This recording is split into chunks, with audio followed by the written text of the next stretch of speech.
हे पहा, उपवासाची शुद्ध सात्विक भाजणी तयार झालेली आहे। या भाजणीपासून आपण विविध पदार्थ बनवू शकतो। नमस्कार, मी कविता's टेस्टी फूड मध्ये सर्व खवय्यांचे पुन्हा एकदा स्वागत करते। आज आपण घरच्या घरी सोप्या पद्धतीने उपवासाची शुद्ध सात्विक भाजणी कशी करायची ते पाहणार आहोत। रेसिपी नेहमीप्रमाणे खूप साधी आणि सोपी आहे। आता लवकरच नवरात्र सुरू होणार आहे। नवरात्रीमध्ये बरेच लोकांचे 9 दिवसाचे उपवास असतात। रोज रोज काय खायचे हा प्रश्न पडतो। ही भाजणी आपल्याकडे तयार असेल तर यापासून आपण वेगवेगळे पदार्थ करू शकतो, जसे उपवासाचे थालीपीठ, कटलेट, उपवासाचे बटाटे वडे, पुरी, घावन असे अनेक पदार्थ करू शकतो। ही भाजणी उपवासालाच नाही तर एरवीही खाण्यासाठी खूप चांगली आहे। यामध्ये जे पदार्थ घातलेले आहे ते आपल्या आरोग्यासाठी खूप चांगले आहेत। राजगिरा, भगर, शिंगाड्याचं पीठ खूपच हेल्दी, भरपूर कॅल्शियम युक्त आहे। या भाजणीपासून थालीपीठ एकदम खमंग खुसखुशीत बनतात, अजिबात वातड बनत नाही। चला तर ही खमंग उपवासाची भाजणी कशी करायची ते पाहूया। तुम्ही या चॅनलला अजून सबस्क्राइब केले नसेल तर जरूर सबस्क्राइब करा, ते निशुल्क आहे। यासाठी लागणारे साहित्य, इथे मी 1 वाटी राजगिरा घेतला आहे, 1 वाटी साबुदाणा आणि 1 वाटी भगर, 2 चमचे जिरे घेतलेले आहे। हे राजगिरा आणि भगर आहे ना, छान स्वच्छ निवडून घ्या तुम्ही। याच्यामध्ये ना कधी कधी गारीचे खडे पण असतात, तर आणि वजनाने हे तिन्ही पण वस्तू ना पाव किलो घेतलेल्या आहे।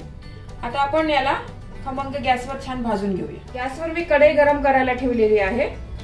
आता आपण एक एक साहित्य भाजून घेऊया। आधी मी भगर भाजून घेते। हे सर्व साहित्य आहे ना तुम्ही मीडियम गॅसवरच भाजा, चांगलं आपल्याला खमंग भाजून घ्यायचं आहे सर्व साहित्य। हे फुल गॅसवर भाजला ना तुम्ही हे सर्व साहित्य तर मग लगेच करपल्यासारखा वास येतो भाजणीचा, त्यामुळे हे कमी गॅसवरच भाजून घ्या तुम्ही छान।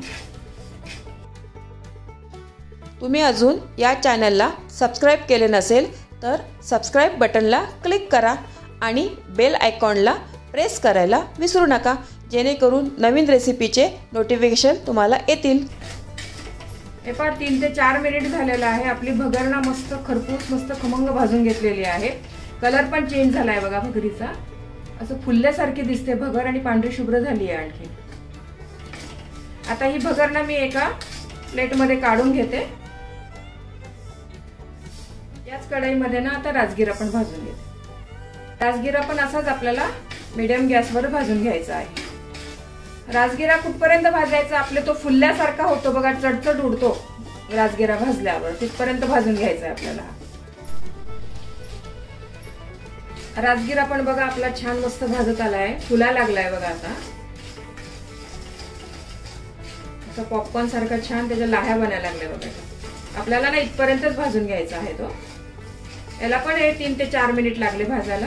हे सर्व हे आहे ना आपले साहित्य छान खरपूस भाजून घ्या, म्हणजे आपले थालीपीठ आहे ना मस्त खुसखुशीत होतील। मग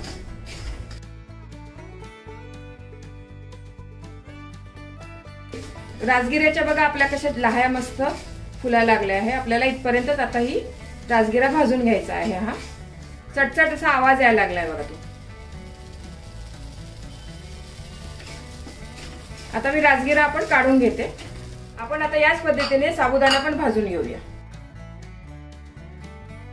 साबुदाणा बघा भाजायला मला 3 ते 4 मिनिट झालेले आहे। आणखीन पण थोडा भाजलेला नाही आहे साबुदाणा। साबुदाणा कसं जरा चिकट असतो ना, थोडा भाजायला वेळ लागतो, याच्यामध्ये स्टार्च जास्त असतो ना, तर भगर आणि राजगिऱ्यापेक्षा ना थोडा वेळ जास्त लागतो याला। साबुदाणा ना असा ठिसूळ झाला पाहिजे चांगला असा आणि फुलला पाहिजे, तसा तिथपर्यंत आपल्याला भाजायचं। साबुदाणा भाजताना ना सतत तुम्ही हलवा, नाहीतर मग खाली ना कढईला लगेच चिटकतो साबुदाणा। साबुदाणा पण आपला छान भाजून झाला आहे बघा। आता ना साबुदाणा जरा फुललेला आहे आणि रंग पण थोडासा बदललेला आहे। हे पण काढून घेते मी आता साबुदाणा। याच कढईमध्ये मी जिरे पण भाजून घेते, पण आता जिरे भाजताना ना आपल्याला गॅस बंद करायचा आहे, कारण जिरे जरा ह्याच्यामध्ये भाजले ना तर करपतात आणि मग वास येतो जिऱ्याचा। हे कढई आपली चांगली गरम आहे, त्याच्यामध्येच मी 1 मिनिट ना हे असे भाजून घेते। गॅस बंद करा पण तुम्ही। जिरे पण बघा आपले चांगले ना आता भाजले आले आहे। गॅस बंद केला ना तरी पण मस्त जिरे भाजले बघा, आपले खरपूस मस्त। हे सर्व साहित्य आहे ना आता पूर्ण आपण गार करून घेऊया आणि मगच मिक्सर मध्ये बारीक करूया। गरम गरम ना तुम्ही मिक्सर मध्ये बारीक नका करू, एकदम पूर्ण गार होऊ द्या। मग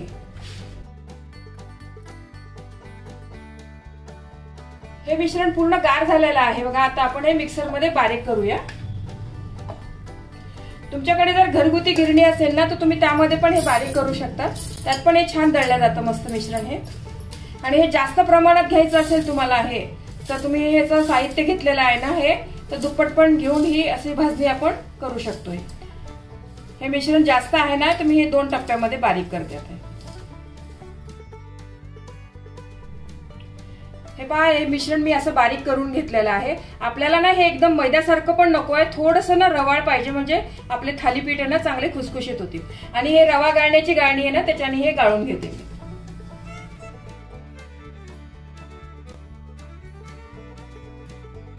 हे थोडंसं जाड राहिलेलं आहे ना तर आपण दुसऱ्या बॅच मध्ये हे परत बारीक करूया।